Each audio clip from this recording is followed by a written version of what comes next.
Hi, welcome to Loft 801. My name is Diego, and today I'm talking about the final film in the Conjuring franchise, Last Rites. 12 years after James Wan's The Conjuring reignited studio ghost stories, Last Rites closes the book on Ed and Lorraine Warren's big screen saga. Michael Chavez returns to direct, Patrickwilson and verafarmiga reprise the roles that became the franchise's spine, and the story reaches back to one of the Warrens' most infamous investigations, the Smurl haunting. Quick heads up, this review will contain the occasional spoiler because there are some plot points that I want to talk about and rant on. I'm sorry, if you want to go in blindly, please click away. From my seat, I like this movie. It's a good conclusion for Ed and Lorraine, largely because Wilson and Farmiga can still sell a prayer, a premonition, and a half smile like no one else. But the film also tries to be a definitive Chapter 4, a Smurl case file, a Judy take the torch story, and a mirror mythology finale all in one. That ambition gives the movie scope and stakes, but it also makes some choices feel a little rushed or undercooked. The opening flashback revolves around a 1960 case involving a haunted mirror that triggers Lorraine's labor. The mirror demon wants Lorraine's baby, and for a minute, Judy doesn't make it until a desperate prayer revives her. The mirror resurfaces in 1986 Pennsylvania with the devout Smurl family, whose home becomes a funnel for escalating attacks. Retired and wary because Ed's heart is not what it used to be, the Warrens avoid the case until their daughter Judy visits the Smurls on her own. It becomes clear that the mirror isn't done with Judy, and the family works together to exorcise the demon. In the grand scheme of things, it feels obvious that the mirror demon was never planned until this movie. I think if the mirror demon had been hinted at in previous films, it would have made this movie feel a little less busy, and it would have added more stakes to the movie. Instead, it feels a little rushed and crammed into the conclusion. On that note, the mirror demon is a very weak villain in my opinion. It's talked up in the film, but it's not portrayed well. Sure, there are some intense moments with it, but ultimately, it's just a mirror. It doesn't feel scary when you think about it. What made the villains in the past movies so good is that they looked and felt real. The Conjuring 1 had Bathsheba. The Conjuring 2 had Valak controlling the spirit of Bill Wilkins. The Conjuring 3 had Isla Kastner, the occultist. And The Conjuring 4 has a mirror.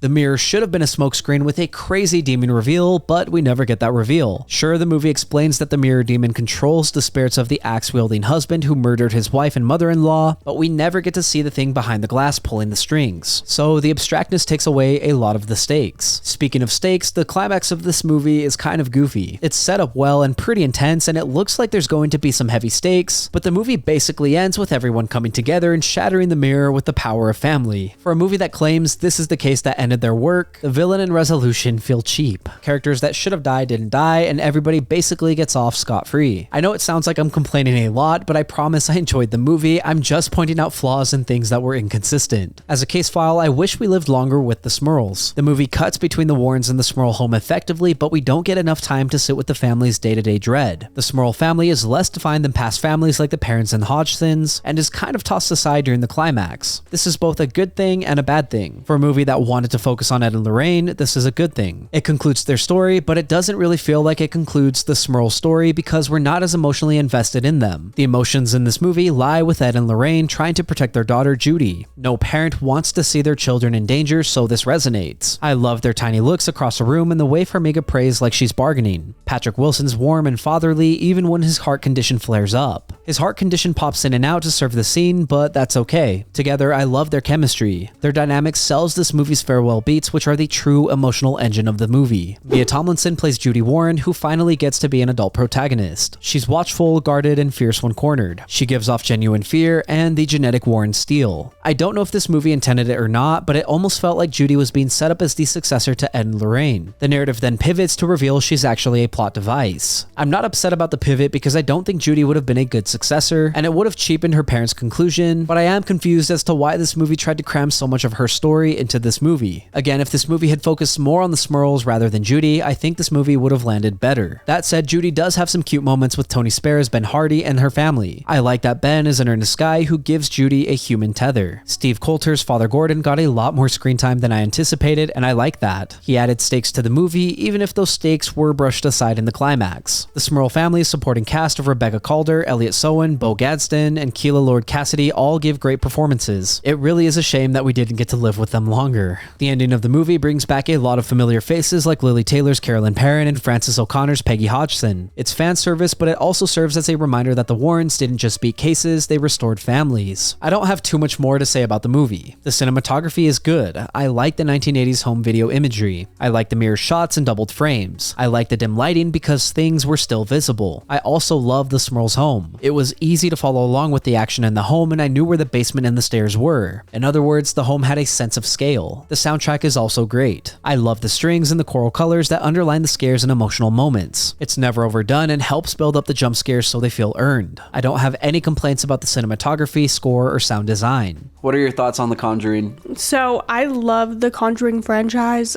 I remember, I think I was like 13 watching the first one, and I absolutely fell in love. So I was so excited to see this movie, and I was so disappointed. What'd you think of Patrick Wilson? I love Patrick Wilson. My crush on Patrick Wilson started in the 2004 version of Phantom of the Opera. What about Verafarmiga? I've always thought she's been a really great actress, and her and Patrick Wilson's chemistry on screen works very, very well. What'd you think of the villain? The mirror thing was kind of stupid, and the whole morphing and changing villains didn't really make any sense, and I feel like it was very, very rushed.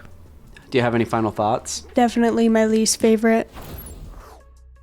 In the end, Last Rites works best as a heartfelt goodbye to Ed and Lorraine and a reminder of why Patrick Wilson and Verafarmiga have anchored the series for a decade. They make faith, fear, and family feel lived in. The case around them is shakier. The mirror demon is too abstract to be truly menacing, the Smurls don't get the time they deserve, and the climax leans a little too hard on the power of family wish fulfillment. However, the 1980s home video textures, the mirrored compositions, retro vibe, and the swelling spooky score keep the experience engaging. I'll remember the sharp, scary imagery with the old woman, the axe swinger, and Father Gordon, but I'll also remember the tenderness of a couple choosing love over legend. This movie is certainly not the peak of the franchise, but it's still a solid, sincere, and intermittently scary title. If you followed the Warrens this far, you'll likely leave satisfied, just don't expect the villain to haunt you after the credits. Thank you for listening to my review of The Conjuring Last Rites. If you enjoyed the content, leave a like and hit subscribe. If you did not enjoy the content, I'm gonna place a mirror in your home. As always, I would love to read what you have to say, so leave a comment and let me know what you're thinking. Also, if there's something you want to see reviewed, don't forget to let me know and I will do my best to get to it. Lastly, if you want to see some more from me, then you can check out my vlogs linked up above or my podcast Good Friends. Again, thank you for watching. My name is Diego and I will see you next time.